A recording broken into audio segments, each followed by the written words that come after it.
Welcome student, class 7th Hindi grammar. आज हम शब्द विचार के बारे में पढ़ेंगे। शब्द विचार एक अथवा अनेक वर्णों से मिलकर बनी सार्थक ध्वनि को शब्द कहते हैं, जैसे न, व, बल, जल, कमल, परमात्मा, हवन आदि। शब्दों का वर्गीकरण 4 प्रकार से किया जाता है: व्युत्पत्ति, बनावट के आधार पर; उत्पत्ति, स्रोत के आधार पर; अर्थ के आधार पर; प्रयोग के आधार पर। व्युत्पत्ति के आधार पर मतलब व्युत्पत्ति का शब्द अपने को समझना है। व्युत्पत्ति यानी होता है बनावट, मतलब किस प्रकार से शब्द बना है। फर्स्ट आता है रूढ़। जिन शब्दों के खंड का कोई अर्थ नहीं होता है उसे रूढ़ शब्द कहते हैं। जैसे महल। अब हम महल को अगर अलग अलग करते हैं तो उसका कोई भी अर्थ नहीं निकलेगा। जैसे म, ह, ल। सेकेंड आता है अपना यौगिक शब्द। यौगिक शब्द जो शब्द कई शब्दों से मिलकर बना होता है वो यौगिक शब्द कहलाता है। या फिर अपन ऐसे कह सकते हैं यौगिक यानी शब्द से अपने को पता चल रहा है कि यौगिक यानी जोड़ के बना हुआ शब्द। जैसे यहाँ उदाहरण बताया गया है राजपुत्र, ये 2 शब्दों से जुड़कर बना हुआ है। राजपुत्र यानी राजा का पुत्र। सचिवालय यानी सचिव का आलय। अगला आता है योग रूढ़ शब्द। योग रूढ़ शब्द वो होता है जिसमें जो शब्द रहता है उसका अर्थ वह ना होके कोई तीसरा अर्थ निकलता है। जैसे समाज में बहुब्री समाज के जितने भी उदाहरण होते हैं वो योग रूढ़ शब्द में आते हैं। जैसे है दशानन, उदाहरण यहाँ पर दे रखा है दशानन।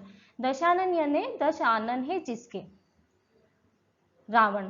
पंकज, पंकज यानी कमल। आता है अपना उत्पत्ति स्रोत के आधार पर। उत्पत्ति यानी होता है स्रोत, मतलब ये शब्द कहाँ से आए हैं। उत्पत्ति का फर्स्ट वाला रहता है तत्सम शब्द।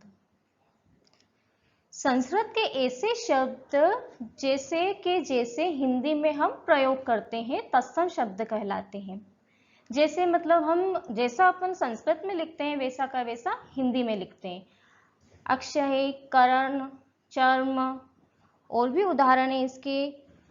अग्नि, आम्र, अष्ट, तीक्ष्ण। अगला आता है तद्भव शब्द। हिंदी के वे ऐसे शब्द जो संस्कृत के बिगड़े हुए रूप रहते हैं, यानी अपन ऐसा कह सकते हैं जो शब्द बिगड़े हुए रहते हैं वो तद्भव शब्द कहलाते हैं। जैसे है आँख, खीर, आग, घी। अगला आता है देश शब्द। देश शब्द वो रहते हैं जो अपने क्षेत्रीय प्रभाव के कारण परिस्थितिवश या अवस्था अनुसार निर्मित हो जाते हैं या अपने क्षेत्र विशेष में जो बोले जाते हैं वह देश शब्द कहलाते हैं। जैसे है लूटा, थैला, पगड़ी, जूता, झुग्गी, झोपड़ी। अगला आता है विदेश। विदेश शब्द से ही पता चल रहा है जैसे विदेश की भाषा या बाहर से आए हुए शब्द को विदेश शब्द कहते हैं। जैसे स्टेशन है, रेडियो, इंजन, नंबर। इसमें बहुत सारे शब्द जो है बाहर से आए हुए हैं। अरबी भाषा के चीनी, तुर्की, फारसी, डच, रूसी, अंग्रेजी, ये सारे शब्द विदेशी रहते हैं। अर्थ के आधार पर शब्दों का वर्गीकरण। अर्थ के आधार पर शब्दों का वर्गीकरण 4 प्रकार से किया जाता है। फर्स्ट आता है पर्यायवाची शब्द। पर्यायवाची शब्द वे होते हैं जो एक समान अर्थ बताते हैं, वो पर्यायवाची शब्द कहलाते हैं। पर्यायवाची शब्द का एक और नाम है समानार्थी शब्द। इसके उदाहरण है जैसे सूर्य, भास्कर, दिवाकर, सूरज, आकाश, है ना, गगन, अंबर, नभ आदि। सूर्य को हम भास्कर भी कहते हैं, दिवाकर भी कहते हैं, सूरज भी कहते हैं। आकाश को हम गगन भी कहते हैं, अंबर भी कहते हैं और नभ भी कहते हैं। सेकेंड आता है अपना अनेकार्थी शब्द। जिन शब्दों का प्रयोग अनेक अर्थों में किया जाता है वो अनेकार्थी शब्द कहलाते हैं। या फिर हम कह सकते हैं जिनके अनेक अर्थ निकलते हैं वे अनेकार्थी शब्द कहलाते हैं। जैसे कनक। कनक को गेहूं कहा जाता है, सोना कहा जाता है और एक धतूरा भी बोला जाता है। सेकेंड दे रखा उदाहरण जैसे गुण।